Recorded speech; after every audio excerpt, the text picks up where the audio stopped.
On a vu que pour sortir de la matrice, vous devez comprendre comment fonctionne votre cerveau. Parce que si jusque-là vous étiez endormi, c'est tout simplement parce qu'il était en mode survie. Et vous allez comprendre pourquoi. Petit disclaimer, on va aborder quelques notions, des théories scientifiques et autres. On va vulgariser au max. Ok, le but, c'est pas de faire de vous des professeurs, des docteurs en neurosciences. Ce qu'on veut, c'est vulgariser au maximum pour que vous puissiez avoir des informations qui vont générer un déclic chez vous et que vous puissiez reprendre le contrôle de votre vie. Donc le cerveau, il est composé de 3 parties. Vous avez le reptilien, le mammalien et le néocortex. Le premier cerveau, celui qui nous a fait survivre depuis 400 millions d'années, c'est le cerveau reptilien. Lui, ce qu'il veut, c'est votre survie. Il veut assouvir vos 4 besoins primaires, manger, boire, se reproduire et face à un danger, combattre ou fuir. Les animaux, ils ont les mêmes besoins. C'est peut-être pour ça qu'on l'appelle le cerveau reptilien. C'est un peu notre cerveau animal. Ensuite, on est devenus des êtres sociaux. On a commencé à se rassembler en groupe, en tribu, et on a commencé à survivre en groupe. C'est la mission du cerveau mammalien. Il ne s'agissait plus de la survie de l'individu, mais la survie du groupe. Et en prime, on a dû gérer la survie dans le groupe. Donc apprendre à gérer les émotions, les interactions sociales et aussi la hiérarchisation. On a commencé à faire de la politique. Et donc on a commencé à apprendre à parler, ne pas parler, se taire, obéir, tout ça pour éviter d'être rejeté par le groupe. Le cerveau mammalien, il gère aussi l'acceptation de celui-ci.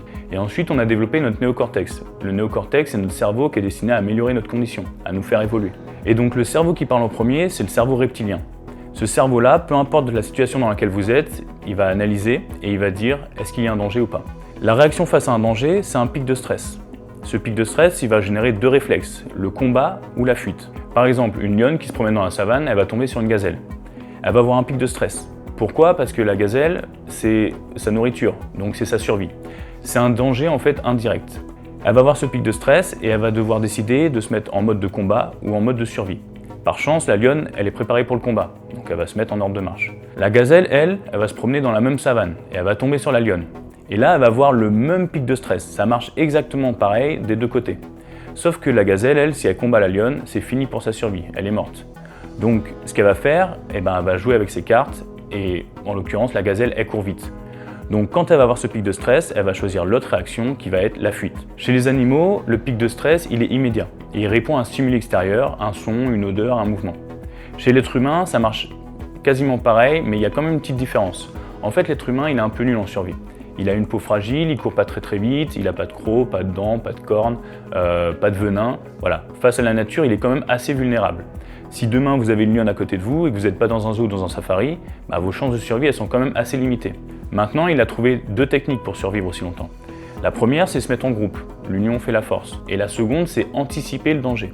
L'être humain, c'est l'un des rares animaux capables de stresser par anticipation. C'est-à-dire que pour chaque situation inconnue, il va estimer qu'il y a déjà un danger.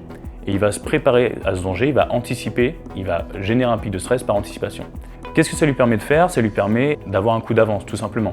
Si avant d'entrer dans la savane, il savait qu'il y avait une lionne, soit il peut y aller avec un fusil par exemple et augmenter ses chances de survie, ou soit il peut rester suffisamment à distance pour augmenter ses chances de fuite. Et donc pour l'être humain, tout ce qui est inconnu est potentiellement dangereux. Tout ce qui est inconnu peut potentiellement cacher un danger.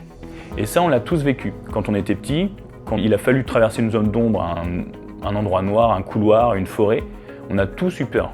Et on a tous soit demandé à quelqu'un de nous accompagner, viens avec moi, j'ai peur du noir, ou soit on s'est armé, on a pris un bâton et on a décidé de traverser. On s'est préparé par anticipation à un danger qu'on allait rencontrer, qui était là ou pas, peu importe, mais on s'y est préparé au combat ou à la fuite. Donc avant, les dangers auxquels on était confrontés, ils étaient majoritairement physiques. Aujourd'hui, les dangers auxquels on est confronté, ils sont majoritairement psychologiques. On va parler de factures, de deadline, de responsabilité au travail, on va parler de planning. En fait, aujourd'hui, par exemple, si vous ne payez pas votre facture d'électricité, vous allez avoir l'électricité coupée et potentiellement votre survie va être remise en jeu. Donc c'est une autre forme de danger, mais nous, on va la traiter de la même manière. On va avoir ce pic de stress et on va essayer de réagir, combattre ou fuir. Et donc pour conclure, vous devez comprendre que c'est votre cerveau reptilien qui va toujours parler en premier. Pourquoi ? Parce que lui, sa mission, et il l'a fait parfaitement, c'est de vous maintenir dans votre zone de confort, c'est de vous faire survivre. Et donc si vous êtes resté dans la matrice aussi longtemps, c'est parce que vous étiez en mode survie, tout simplement. Faut pas vous en vouloir, tout le monde passe par là, mais maintenant que vous savez tout ça, vous devez comprendre que vous pouvez reprendre le contrôle. Et pour reprendre le contrôle, vous allez devoir muscler votre néocortex. Et si votre néocortex parle en premier, vous serez moins sujet au stress et aux angoisses, aux inquiétudes, aux peurs générées par votre reptilien face à l'inconnu, face à un danger.